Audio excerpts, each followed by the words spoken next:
Good morning, students. Today we will do our chapter number 4 of class 7th. The ashes that made tree bloom. Now ashes means राख जो trees को बनाती थी, खिला देते थे, trees को bloom कर देना, make. Now in the story about an honest and hard-working old couple and their pet dog. ये जो स्टोरी है ये एक honest and hard-working old couple की है जो अपने डॉग पेट के साथ रहते थे. द नेबर्स एंड ट्रबलसम, जो उनके नेबर्स थे जो मुश्किलें खड़ी करते थे. And the dog dies a sad death. जो ट्रबलसम थे वो उनकी वजह से जो डॉग था वो बहुत उसकी एक दुखद मौत हुई. The spirit of the dog gives solace and support to his master in unexpected ways. लेकिन फिर भी जो डॉग की स्पिरिट थी, जो आत्मा थी, वो अपने मास्टर्स को सपोर्ट करती थी. उनको मतलब कि उपस्थित ना होकर भी उनके साथ हमेशा रहती थी और उनको सपोर्ट करती थी और अनएक्सपेक्टेड वेज से वो उनके लिए हेल्पफुल होती थी. Now let's start the part 1. In the old days of the daimyos, there lived an old couple whose only pet was a little dog. In the good old days, जब अच्छे पुराने दिन थे, डाम्योस होते हैं 19th सेंचुरी में जो Japan की कंट्री में जो वेल्दी लैंड ऑनर्स होते थे उनको बोला जाता था. There lived an old couple, वहाँ पर एक कपल रहता था whose only pet was a little dog. उनका एक छोटा डॉग था, उनके बच्चे वगैरह नहीं थे. Having no children, they loved it as though it were a baby. और वो उस डॉग को वैसे ही प्यार करते थे जैसे कोई अपने एक बेबी को प्यार करता है, बच्चे को. The old dame made it a cushion of blue crepe. जो ओल्ड डैम था उसने एक क्वेश्चन भी बनाया था उसके लिए, एक ब्लू क्रेप का. एंड एट मील टाइम, और जब भी मील टाइम होता था, उसका खाने का टाइम होता था, म्यूको उस डॉग का नाम है, for that was it's name, would sit on it as snug as any cat. Snug means comfortably. जिस तरह से एक कैट को आपने देखा होगा उसका बैठने का तरीका जो होता था वो कुशन पे वैसे ही बैठता था, कंफर्टेबल होकर. The kind people fit the PAT with titbits of fish from their own chopsticks. जो कपल थे, ओल्ड कपल था, वो उसको बिल्कुल वैसे ही खाना खिलाते थे अपने पेट को जिस तरह से वो अपने बच्चे को, मतलब कि फिश के टुकड़े वगैरह देना, और वो भी किससे, चॉपस्टिक्स. वहां पर जापान के अंदर 2 स्टिक्स होती हैं जिसकी हेल्प से वो लोग खाते हैं, तो वो उसी से ही उसको फिश वगैरह देते थे. And all the boiled rice it wanted, और उतना राइस उसको देते थे जितना उसको चाहिए होता था. Thus treated, the dumb creature loved its protectors like a being with a soul. और इसी वजह से जो वो उसको बिल्कुल अपने बच्चे की तरह उसकी हर चीज का ख्याल रखते थे, तो वो भी जो था वो अपने ऑनर्स को कह सकते हैं हम यहाँ पे, उनको वैसे ही प्रोटेक्ट करता था, वैसे ही प्यार करता था. The old man being a rice farmer, जो ओल्ड मैन था वो एक राइस फार्मर था, चावल की खेती करता था. went daily with hoe और spear into the field. वो अपनी कुल्हाड़ी और जितने भी औजार होते हैं फील्ड में काम करने के लिए, उनके साथ वो अपने फील्ड में जाता था. वर्किंग हार्ड, वहां पे बहुत वर्क हार्ड करता था. फ्रॉम मॉर्निंग अंटिल ओ टैंटो समर. अब ये ओ टैंटो समर जो है वो वहां पे मतलब कि मॉर्निंग के सूरज का है, एज द सन कोड, मतलब कि सूर्य उदय जब होता है तो वो इन सब चीजों के साथ अपने खेतों में जाते थे. Had gone down behind the hills and every day the dog followed him to work. और उनके साथ वो डॉग जो था वो भी उनके साथ जाता था काम करने के लिए, कभी मिस नहीं करता था.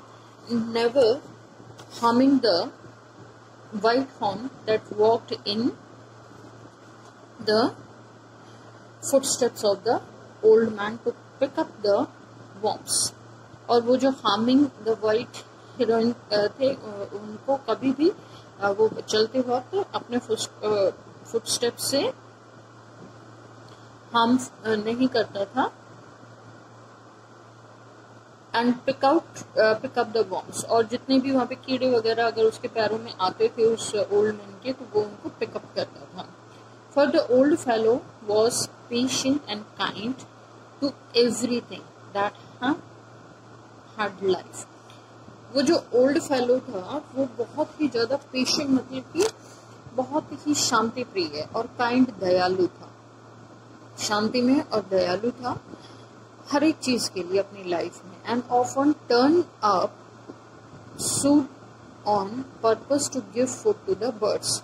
और इसीलिए वो क्या करता था, हर एक क्रिएचर के लिए वो बहुत ही ज्यादा दयालु था. तो वो चिड़िया वगैरह थी उनको भी भोजन देता था, जो भी मिलते थे. वॉर्म्स को भी, इंसेक्ट्स को भी वो हार्मफुल मतलब कि नुकसान नहीं पहुंचाता था. One day the dog came running to him. एक दिन डॉग जो था खेत के अंदर उसके पास आया दौड़ता हुआ. Putting his paws against his legs and motioning with his head to some spot behind. और वो अपने पंजों से, मतलब कि पॉज थे उसके अगेंस्ट हिज लेग्स, उसके लेग्स के ऊपर मूवमेंट करने लग गया, मोशनिंग करने लग गया. And his head to some spot behind, और अपने सर से उसको हिला हिला के कुछ बताने लग गया. But the old man at first thought his pet was only playing. मतलब कि उसमें शरारतपना आया हुआ है, तो वो जस्ट एक प्ले कर रहा है, एंड उसने उसको नोटिस नहीं किया. डिड नॉट माइंड शिट. But the dog kept on whining and running to and fro for some minutes. लेकिन जो डॉग था वो बार बार वही चीज कर रहा था, और थोड़ी दूर जाता फिर वापस आता, जैसे बुला रहा हो उसको. तो उसने उसको नोटिस किया. Then the old man followed the dog. तो ओल्ड मैन ने डॉग को फॉलो किया a few yards to a place where the animal begin a lively scratch. और जब वो उसके साथ गया तो कुछ यार्ड चलने के बाद, फ्यू यार्ड्स चलने के बाद, उस एनिमल ने क्या किया, उस डॉग ने स्क्रैचिंग करनी शुरू कर दी जमीन के अंदर. Thinking it was possibly a bird bone और बिट ऑफ फिश. तो उस ओल्ड मैन ने सोचा शायद हो सकता है कि इसने यहाँ पर कोई स्मेल ली होगी फिश वगैरह की, दबा रखा होगा या कोई बोन होगी, इसीलिए वो वैसे स्क्रैच कर रहा है. तो ओल्ड मैन ने सोचा कि मैं हेल्प कर देता. The old man struck his hoe to in the earth. और वो जो था उसने अपनी एक कुल्हाड़ी ली जिससे मतलब वो खोद सकता था, और उसने उस डॉग को हेल्प किया कि ठीक है मैं तुम्हारे लिए खोद देता हूँ. When lo a pile of gold gleamed before him. और जब उसने उसको खोदा तो वहां से बहुत सारा सोना जो था वो वहां से निकला, सिक्के वहां से निकले. Thus, in an hour, the old couple were made rich. और इसीलिए उस सोने को मिलने के बाद उसने ओल्ड कपल जो था वो बहुत ही रिच हो गया. The good soul bought a piece of land. वो जो कपल था उसने लैंड जो था वो परचेज किया. Made a feast for their friends. अपने फ्रेंड्स के लिए उन्होंने एक दावत रखी. And give plentifully to their poor neighbours. और जो नेबर्स थे काफी गरीब थे उनको प्लेंटिफुल मतलब कि भोजन जो था वो खाना दिया. As for the dog they petted him till they nearly soothen him with kindness. और बीच बीच में जब वो कुत्ता उनके साथ होता था तो वो उसके ऊपर हाथ से थपथपाते भी रहते थे. ओनली बिकॉज मतलब उसको जैसे धन्यवाद दे रही हूँ कि only because of him today we are so rich. So now in the same village there lived a wicked old man and his wife. लेकिन उसी गांव के अंदर एक जो विकेड यानी बुरा, बहुत ही लालची और बुरा इंसान जो था, वो अपनी वाइफ के साथ रहता था. Not a bit sensitive and kind. उसके अंदर थोड़ी सी भी मतलब कि वो किसी के लिए दयालु नहीं था, किसी के लिए भी वो सेंसिटिव नहीं था, मतलब कि उनके अपने उनकी भावनाओं को जो महसूस कर सके वो नहीं था. Who had always kicked and scolded all dogs. और जब भी उनके घर के पास कोई कुत्ता वगैरह आ जाता तो वो उसको डांटना शुरू करते थे और उसको किक करना शुरू कर देते थे. Whenever any passed their houses, hearing of their neighbors' good luck, they coaxed the dog into their garden and set before him beds of fish and other dainties. अब जब उन्होंने ये बातें सुनी तो उन्होंने क्या किया, उस डॉग को रिझाना शुरू कर दिया, लालच देना शुरू कर दिया, उसको खाना दिखाना शुरू कर दिया, मतलब अपने पास बुलाने के लिए वो मेहनत करने लग गए, दिखाकर उसको ललचाने लग गए. होपिंग ही वुड, और ये सोचने लग गए कि वो हम उनके लिए भी जो है फाइंड ट्रेजर फॉर देम, उनके लिए भी खजाना ढूंढेगा. But the dog being afraid of the cruel pair, but जो डॉग था वो बहुत डर रहा था उस क्रूएल पेयर के लिए से. Would neither eat nor move, ना तो वो खा रहा था और ना ही वो लालच के उससे उनकी तरफ जा रहा था. Then they dragged him out of the door. जब उनको गुस्सा आया तो उन्होंने क्या किया, काफी देर तक तो रिझाने की कोशिश की कि प्यार से आ जाए, बट वो जब नहीं आया तो उन्होंने क्या किया, उसको खींचा डोर के वहां से खींच कर ड्रैग करके लेकर आ गए. टेकिंग अ स्पेड एंड हो विद देम, और अपने साथ वो जो भी औजार थे खेत के काम करने में, वो उनको कुल्हाड़ी वगैरह जो थे उनको लेकर उसके साथ चल पड़े. No sooner had the dog got near a pine tree growing in the garden than he began to paw and scratch the ground. अब ले तो आए, लेकिन no sooner had the dog get near a pine tree, ना तो वो pine tree के पास कूद गया था, ना ही उसने वहां पर जाकर स्क्रैचिंग करी, लेकिन वो लोग उसको लेकर गए और उन्होंने उसके वहां पर पैरों के कदम रखवाए. And as if a mighty treasure lay beneath.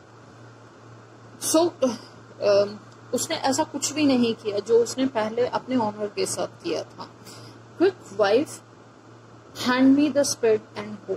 उसके जो वाइफ थी उसने क्या किया, जल्दी से वहां पे ले जाके बस उस कुत्ते को वहां पे ले जाके जहां पे उसके पैर रखे और उससे पूछा, मतलब कि जबरदस्ती उससे वो करवाया, और फिर वहां पे उसने क्या किया, खोदना शुरू कर दिया. ग्रीडी ओल्ड फूल, मतलब कि लालच से. As he danced with joy, और नाचने भी लग गए कि अब हमारे पास भी सोना जो है वो आ जाएगा. Then the covetous old fellow with a spade and hoe. With a spade there was nothing but a dead kitten. अब वो जो greedy था, covetous old fellow means जो greedy लालची जो fellow थे, उन्होंने जब वहां पे खोदा तो वहां पर कुछ भी नहीं था. वहां से क्या निकला, and the old crone with the hoe began to dig, but there was nothing but a dead kitten. वहां से सिर्फ एक मरी हुई बिल्ली का बच्चा जो किटन था वो था. The smell of which made them drop their tools and shut their noses. अब उसमें से स्मेल इतनी आ रही थी, जब उन्होंने खोद डाला तो वो स्मेल इतनी आ रही थी कि उनके जितने भी टूल्स थे वो सारे जो थे वो गिर गए थे और वो अपने नाक बंद कर रहे थे. Furious at the dog, और उनको गुस्सा आ रहा था डॉग के ऊपर. The old man kicked and bit him to death, और वो ओल्ड मैन था वो उसको मतलब कि किक कर रहा था और काफी मार रहा था. and the old woman finished the work by nearly chopping off. इतना मारा कि वो मर चुका था, और मारने के बाद वो वुमेन जो थी, मतलब कि उसको गुस्सा इतना आया था कि वो हेड को चॉपिंग, जिस तरह से हम सब्जियां काटते हैं वैसे वो बार बार अपने हो से कुल्हाड़ी से करती जा रही थी. Then they flung him into the hole and heaped the earth over his carcass. Carcass जो मतलब कि उस डॉग की जो डेड बॉडी है उसको उन्होंने slug him into the hole, उसको थ्रो कर दिया उस होल के अंदर जो उन्होंने गड्ढा बनाया था. The owner of the dog heard of the death of his pet and mourning for him as if he had been his own child. फिर उन्होंने जाकर जब ऑनर को ये बात बताई तो वो ऑनर जो था वो अपने डॉग की डेथ पर इस तरह से रोने लग गया, मतलब कि उदास हो गया, इस तरह से उसका खुद का बच्चा जो है वो लॉस हो गया. Went at night under the pine tree.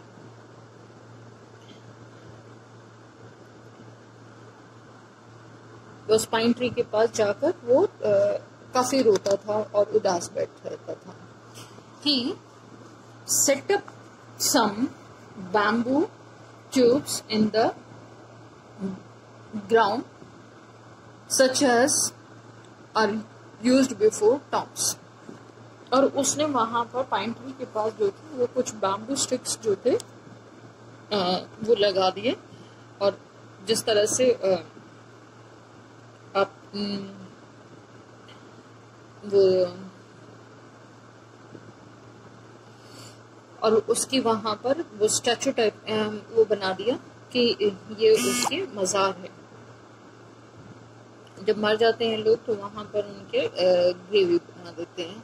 In which he put fresh flowers, जहाँ पर वो fresh flowers रखा था. Then he laid a cup of water, वहाँ पे उसने एक कप भी रखा पानी के लिए, and a tray of food, और एक फूड रखने के लिए एक ट्रे भी रखी on the grave, and burned several costly sticks of incense. अगरबत्ती यहाँ पे हम कहेंगे ग्रेवयार्ड के पास उसने ये सारी चीजें रखी और वहां पे कॉस्टली जो अगरबत्तियां थी उनको भी बर्न करता. He mourned a great while over his pet, calling him many dear names as if he were alive. और वो सारी की सारी मतलब कि वो चीजें बोलने लग गया, उन नामों से उसको बुलाने लगे जिस नाम से वो उसको बुलाते थे प्यार से, और उन सब से उसको याद करने लग गया.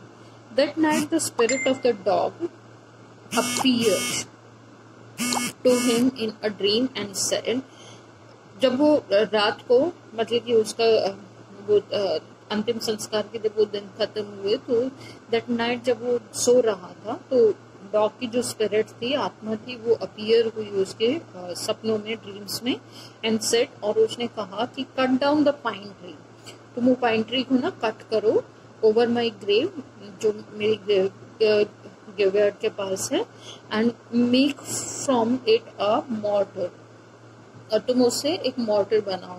मॉर्टर होता है लकड़ी का एक कटोरा टाइप में, वो उससे बनाओ फॉर योर राइस पेस्ट्री, अपनी राइस पेस्ट्री के लिए, and a mill for your bean sauce, और राइस पेस्ट्री के साथ बीन सॉस भी बनाना है.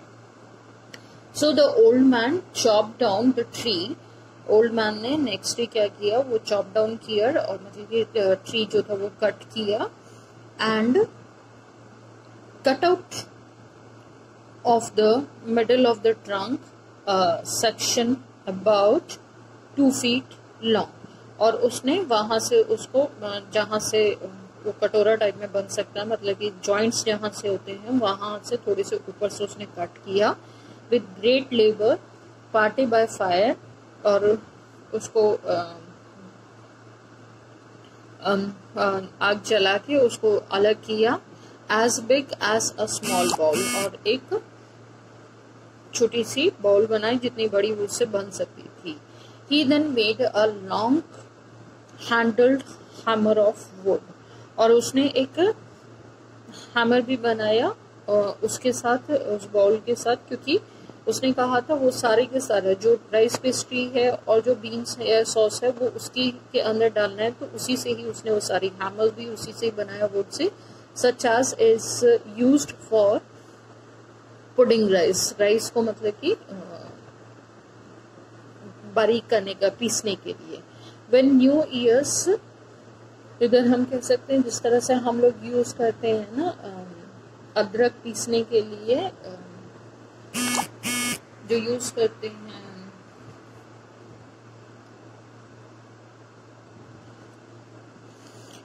उसी तरीके से उसने उन दोनों चीजों को प्रिपेयर किया। He then made a long handled hammer of wood such as is used for pounding rice. When New Year's time drew near, जैसे ही न्यू ईयर का टाइम आया, he wished to make some rice pastry. उसने सोचा कि मैं कुछ rice pastry बनाता हूँ, क्योंकि वो काम हो चुका था, तो न्यू ईयर पे इसका हम करते हैं। When the rice was all boiled, जैसे ही राइस जो था वो पूरा बॉइल्ड हुआ, Granny put it into the mortar. उसने उस कटोरे में जो बनाया था पाइन ट्री से उसके अंदर डाला। The old man lifted his hammer. उस हैमर को लिफ्ट किया टू पाउंड द मैश, उसको मैश करने के लिए एंड उसका डो बनाने के लिए। And the blows fell heavy and fast till the pastry was all ready for baking. और तब तक उसको मैश किया, उस डो को मतलब कि काफी अच्छे से रेडी किया जब तक वो बेकिंग के लिए रेडी नहीं हो गया। Suddenly the whole mash turn into a heap of gold coins. Suddenly क्या हुआ, जैसे ही उसने उसको डो को तैयार किया बेकिंग के लिए, जैसे ही वो रेडी हुआ वो टर्न हो गया एकदम से गोल्ड कॉइन्स के अंदर। When the old woman took the hand mill and filling it with beans began to grind, the gold dropped like rains. और जैसे ही उसने वो जो बीन सॉस बनाया था उसको जैसे ही उस ग्राइंड करने के लिए डालना शुरू किया, वो बिल्कुल ऐसे ड्रॉप्स की तरह गिर रहा था, रेन ड्रॉप्स की तरह गिर रहा था, गोल्ड बन के, तो उससे भी गोल्ड बन गया। Meanwhile the envious neighbour peeped in at the window when the boiled beans were being browned.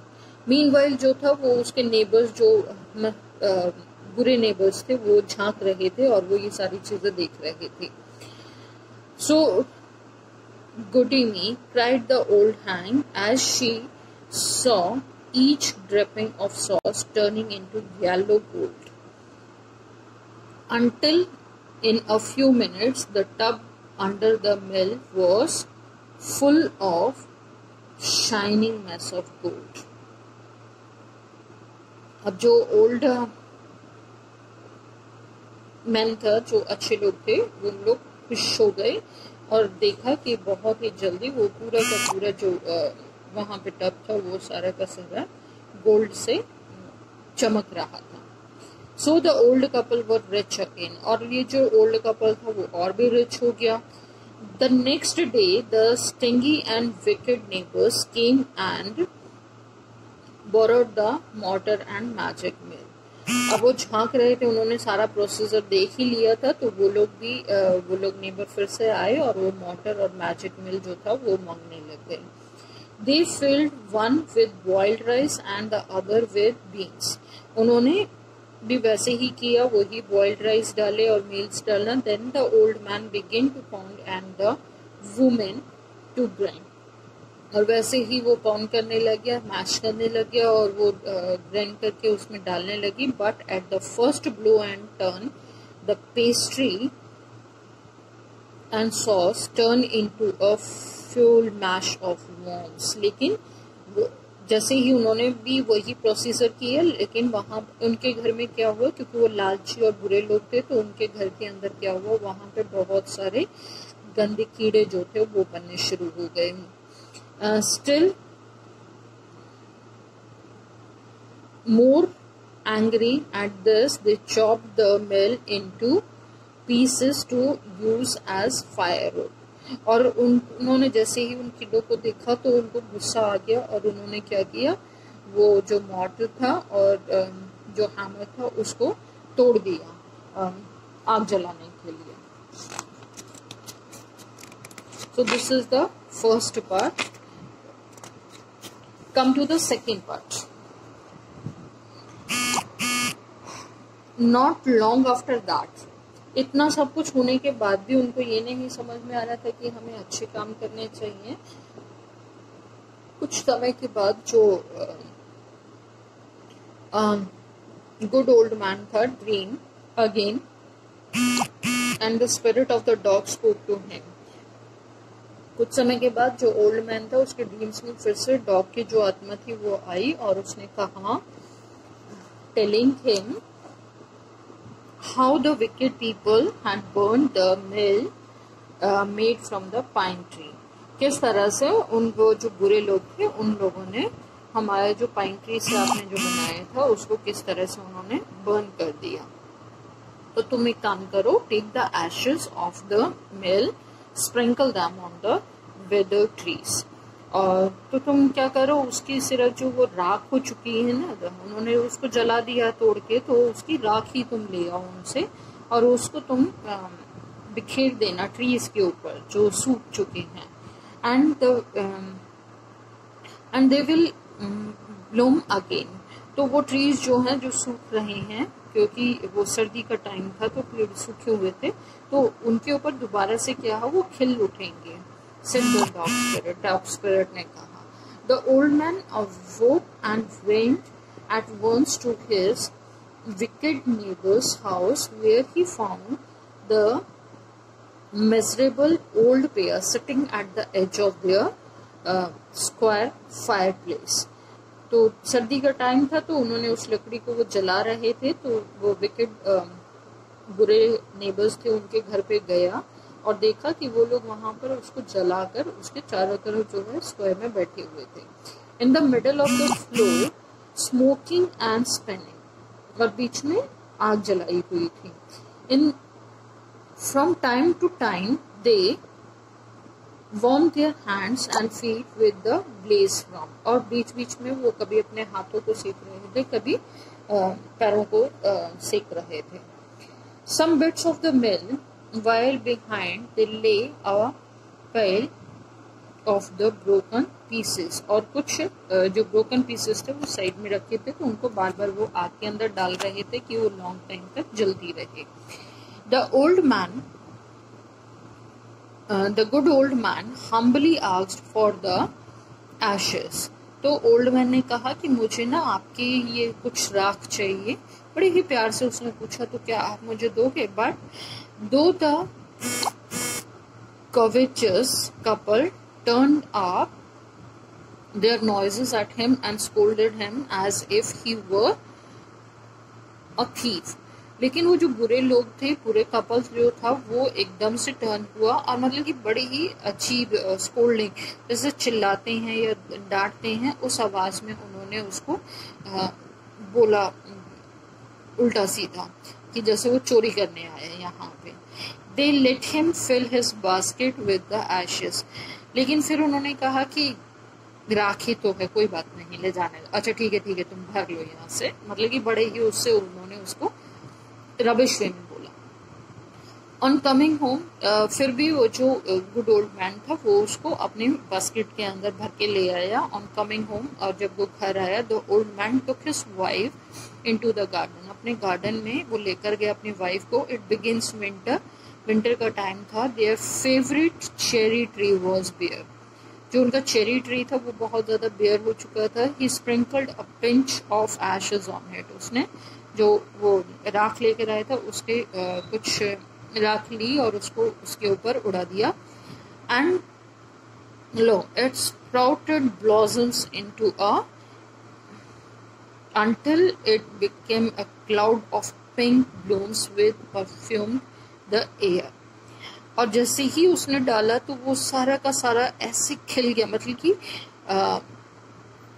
Blooms मतलब नई नई कोपले उसके ऊपर निकल आई और वो पिंक ब्लूम्स की तरह वो हो गया एंड सारी एयर जो थी वो उसकी परफ्यूम से महकने लगी। The news of this filled the village, और ये न्यूज जो थी वो पूरे गांव में फैल गई क्योंकि खुशबू थी उससे। And everyone run out to see the wonder, और सब उसके घर पर आए इस वंडर को देखने के लिए।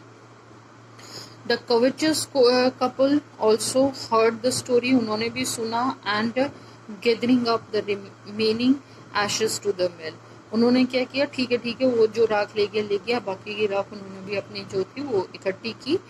Kept them to make a withered tree blossom, और उन्होंने भी रखा कि हम भी अपने पेड़ों पे डालेंगे तो वो भी जो है वो हरे भरे हो जाएंगे और हम लोगों को फ्रूट्स वगैरह देंगे। The kind old man hearing that his Lord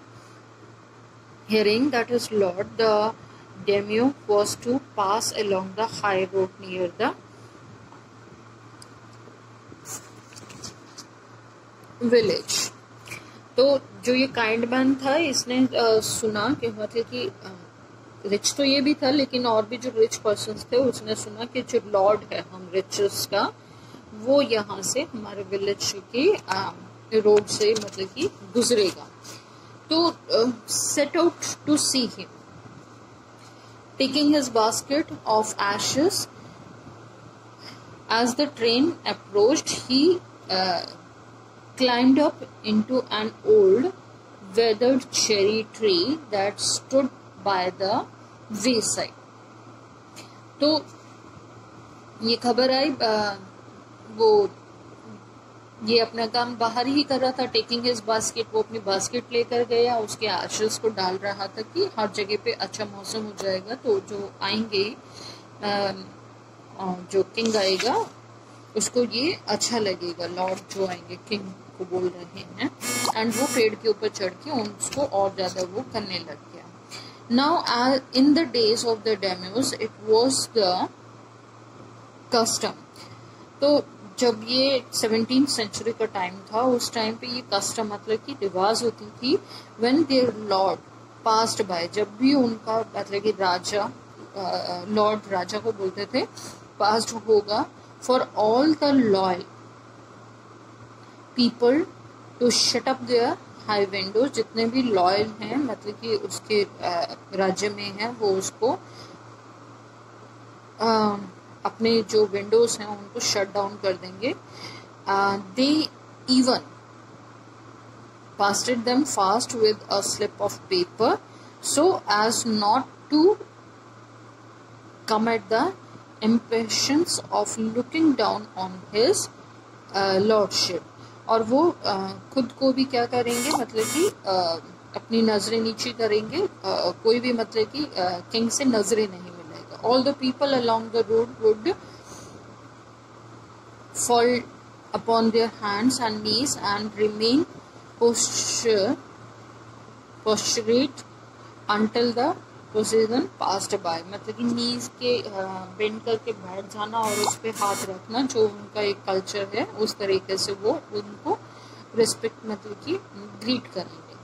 the train draw near, जैसे ही उस टाइम पे ट्रेन तो होती नहीं थी 17th सेंचुरी में, तो यहाँ पर रॉयल जो थे वो जो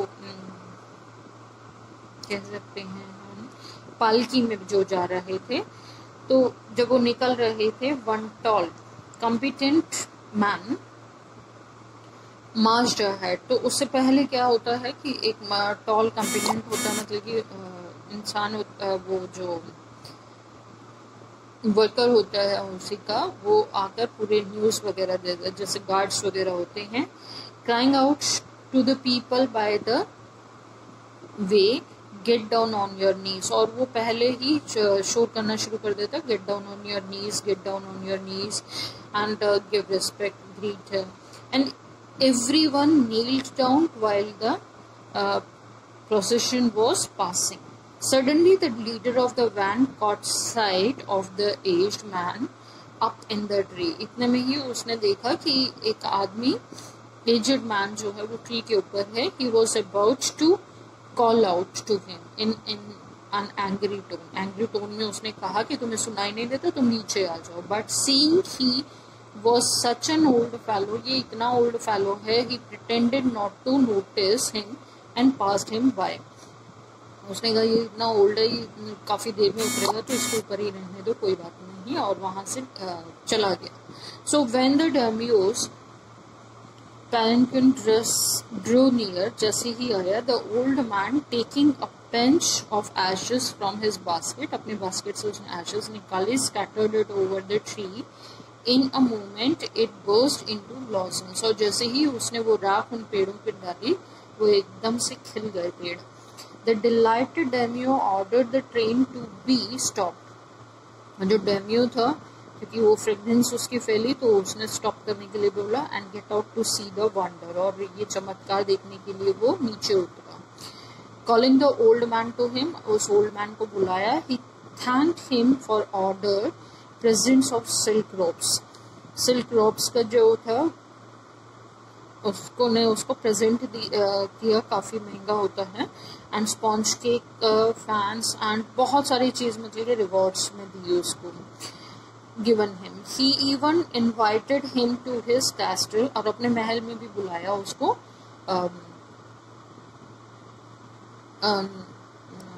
स्वागत करने के लिए. So the old man went gleefully home to share his joy with his dear old wife. तो अब जो ओल्ड मैन था, इतना सब कुछ मिलने के बाद वो बहुत ही खुश होकर अपने घर की तरफ गया, और ये खुशखबरी जो थी वो अपनी वाइफ को, ओल्ड लेडी को बताई. Now but when the greedy neighbours heard of it, वो ग्रीडी नेबर्स जो थे उन्होंने जब ये सुना, he took some of the magic ashes and went out on the highway. वो भी हाईवे पे गए. There he walked until a daimyo's train came along, and instead of kneeling down, उन्होंने भी वैसे ही किया, मतलब कि नीज पे नहीं बैठकर उन्होंने भी क्या किया, उस क्राउड को ना सुना, और climbed a withered cherry tree के ऊपर चढ़ते. When the daimyo himself was almost directly under him, he threw a handful of ashes. उन्होंने क्या किया, बहुत सारी ashes ली और वो हाथ में लेकर उन्होंने फेंक दी ट्री के ऊपर. which did not change a particle, उन्होंने कोई पार्टिकल को चेंज तो नहीं किया उस पेड़ के अंदर, but the wind blew the fine dust in the noses and eyes of the daimyo and his wife. बल्कि वो जो राख जो थी वो हवा से उड़ के जो daimyos थे, लॉर्ड थे, उसकी वाइफ और उसकी आंख और नाक के अंदर घुस गई.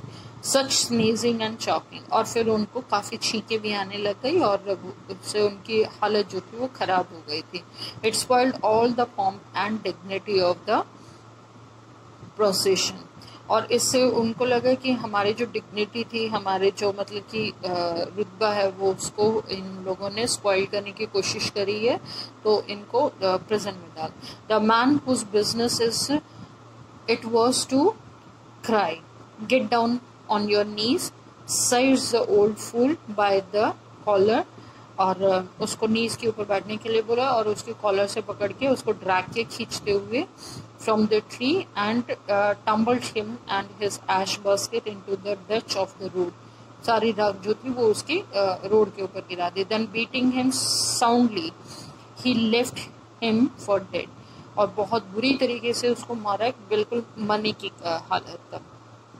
Thus the wicked old man died in the mud, but the kind friend of the dog dwelt in peace and plenty, and both he and his wife lived to a green old age.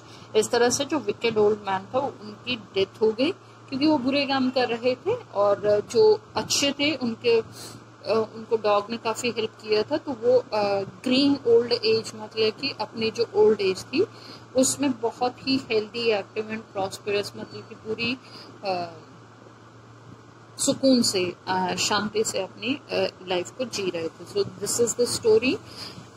Hope you like it, and please send me the comments also. Thank you.